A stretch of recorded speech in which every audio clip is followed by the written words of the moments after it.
इतिहास रच दिया है पीवी सिंधु ने। भारत के लिए एक बार फिर से वो ओलंपिक्स में मेडल लेकर आ गई हैं। पिछली बार पीवी सिंधु ने सिल्वर मेडल जीता था साल 2016 में रियो ओलंपिक्स में।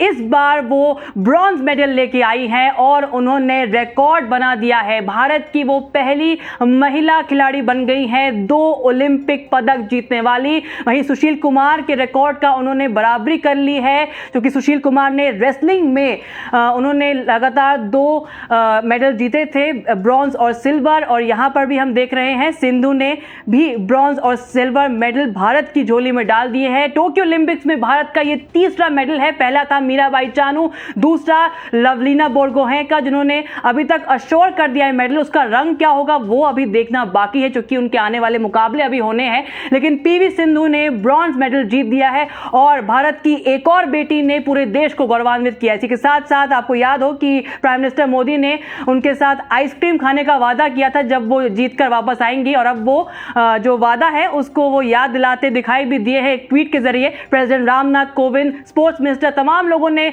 बधाइयां दी हैं पीवी सिंधु को। आपको बता दें कि चाइना की खिलाड़ी को उन्होंने हराकर 2 गेम्स में ये मैच जीता है। सीधे गेम्स में उन्होंने ये बैडमिंटन मुकाबला जीता। क्वार्टर फाइनल के बाद क्वार्टर फाइनल में वो जीत नहीं पाई थी चाइनीज ताइपे की खिलाड़ी के सामने, लेकिन उसके बाद ब्रॉन्ज मेडल की जो उम्मीद थी उस उम्मीद पर वो पूरी तरह से खरी उतरी है। यहाँ पर एक स्पेशल मेंशन होना चाहिए उनके कोच का भी, जिनको लेकर काफी ज्यादा बातचीत भी चल रही है पिछले कुछ समय से। पुलेला गोपीचंद, जो रियो ओलंपिक्स के दौरान उनके जो एक द्रोणाचार्य की तरह उनके साथ थे, इस बार वो उनके साथ नहीं है। पिछले साल से वो उनके साथ अलग हो गई थी, उनकी अकेडमी उन्होंने छोड़ दी थी और दूसरी गच्चीबावली स्टेडियम जो हैदराबाद में है वहां पर वो ट्रेन करने लगी थी। और ये जो उनके अब जो वर्तमान कोच है, कोरिया के ये खिलाड़ी रह चुके हैं, ये पाक सैंग जो है, उनकी जो खुशी देखने को मिलती है जब वो कोई गेम जीतती हैं, तो वो जो तस्वीर है काफी ज्यादा वायरल हुई है और बहुत इमोशनल रह चुके हैं उनके साथ। हमने देखा किस तरह से वो जो हमने सीन्स देखे हैं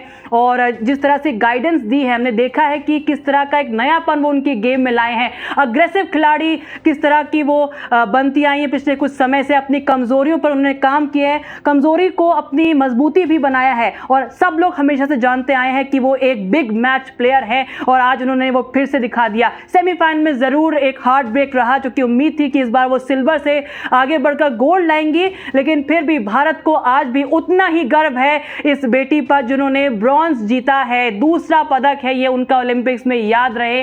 पीवी सिंधु पहले भी कमाल कर चुकी है, वर्ल्ड चैंपियन रह चुकी है। पिछले कुछ समय से उनका फॉर्म ऊपर नीचे रहा है, लेकिन इस बार हमने देखा है किन किन चीजों पे उन्होंने काम किया है। अकाने यामागुची के खिलाफ जो उनका जो क्वालिफायर एक मुकाबला था जिसमें वो जो जीतकर वो क्वार्टर फाइनल में पहुंची थी, वहां पर हमने देखा किस तरह से उन्होंने डोमिनेट किया था। वो चीज़ वो सेमीफाइनल में नहीं कर पाई थी, लेकिन इस बार उन्होंने फिर से दिखा। शुरुआत से उन्होंने पूरा जिसे कहते हैं setting the tone of the game किया, पूरे गेम को उन्होंने लीड किया और हावी रही लगातार चाइनीज खिलाड़ी पर। और याद रहे कि इस चाइनीज खिलाड़ी के खिलाफ इनका जो रिकॉर्ड है इतिहास में वो ज्यादा अच्छा नहीं रहा है। 15 मीटिंग्स में 15 मैचों में केवल 6 बार ही वो जीत सकी है इस खिलाड़ी के खिलाफ, लेकिन इतिहास को उन्होंने आज पीछे रखा। नए कॉन्फिडेंस के साथ वो सामने आई और एक बार फिर से उन्होंने इतिहास रच दिया और भारत को टोक्यो ओलंपिक्स में तीसरा मेडल जिताया।